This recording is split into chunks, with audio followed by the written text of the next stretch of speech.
en Afrique et qu'il n'y a pas d'argent. Condamner pour condamner, essayons des choses. Mais c'est horrible cette manière de faire les choses. Franchement. C'est horrible. Je comprends Franchement. pas comment tu peux trouver ça. C'est 1% de justifiable dans le raisonnement. Mathieu, on n'est pas en train de dire, on n'est pas en train de dire testons quelque chose. Le seul risque qu'il y a, c'est où ça marche ou ça marche pas. Mais pourquoi vous voulez tester sur l'Afrique? Testons-le chez nous, c'est Mais je suis d'accord. Bah oui. Je suis d'accord pour le test chez nous. Je suis d'accord. Je veux bien le tester moi-même. Mais bien sûr, je suis d'accord pour le test chez nous. Moi, je trouve que c'est très très long la recherche. On prend des tests interminables. Il y a une urgence. Testons les tests. Mais pourquoi ils vont le tester en Afrique? Non, ça donne vraiment l'impression qu'il y aurait des peuples qui méritent moins de protection que d'autres.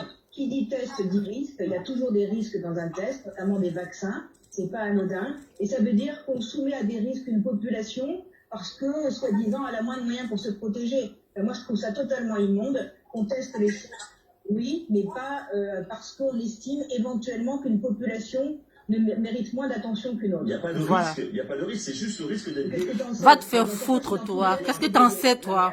Dans tout test de vaccin, il y a des risques. Bien sûr. Jérôme Martic, il y a des risques. Et oui, il y a toujours des risques, bien évidemment. Bien sûr. Mais là, dans le raisonnement, c'est quand même testons chez eux, et si les résultats sont positifs, on les prendra chez nous. C'est ça. Donc si on teste à l'extérieur, on teste les risques à l'extérieur, et puis on prend le bénéfice chez nous. Donc ne faisons rien.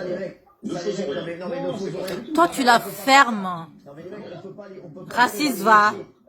On va en faire avec l'autorisation, on peut pas prendre les gens pour des cobayes, je suis désolé. Bah oui. Alors, leur avis déjà. Bah oui, c'est ça. Franchement, c'est pas. Non, mais je suis désolé, les gars. Non, mais arrêtez. On peut pas dire ça. Regardez sur Twitter. Je vous dis, il y a plein de gens qui disent si je comprends bien, l'Afrique, c'est continent cobaye. Vous êtes des gros bouffons LCI. Ce qui m'énerve plus que tout, c'est son sourire narquois, nanana. Bon, voilà, c'est tenir ce genre de propos. Et monstrueux, oui. C'est peut-être monstrueux, mais moi, je me suis un tout petit peu documenté aujourd'hui. J'ai été regardé sur un site qui s'appelle Jeune Afrique. C'est un site africain. Et il y a 24 pays africains qui sont déjà déclarés volontaires pour faire des tests. 24 pays en Afrique. Ils sont volontaires. C'est pas nous qui avons choisi, c'est nos dirigeants qui ont choisi pour nous.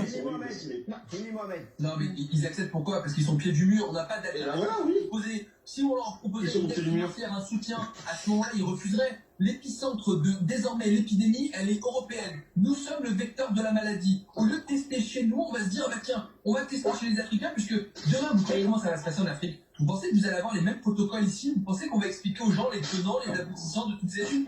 Franchement. Il y a un vaccin miracle, très certainement que ça va te sauver. Les gens vont dire, oui, très bien, j'ai peur, le coronavirus va te tuer. Peut-être qu'ils seront même pas malades, qu'on va leur mettre le BCG. Si ça va les aider, tant mieux, mais on n'en sait strictement rien. Donc c'est vraiment dégueulasse de tester ça en Afrique alors que nous sommes le vecteur de la maladie. Et ce qu'il oublie de dire, c'est que ce test sur le BCG, il va être aussi réalisé en Europe. En Europe, il y a des soignants qu'on va tester avec le BCG pour voir si ils font des formes moins sévères de coronavirus. Mais là, ça fait vraiment cobaye, les Africains au pied du mur, c'est mieux que rien, ou alors finalement on leur donne une petite caisse. On parle d'appel d'offres, on a l'impression qu'on parle de la marchandise. Je te jure. Mais ça m'énerve ces trucs. Alors, on va pas faire parler tout le monde sur le sujet, bien entendu, parce qu'il y a d'autres sujets.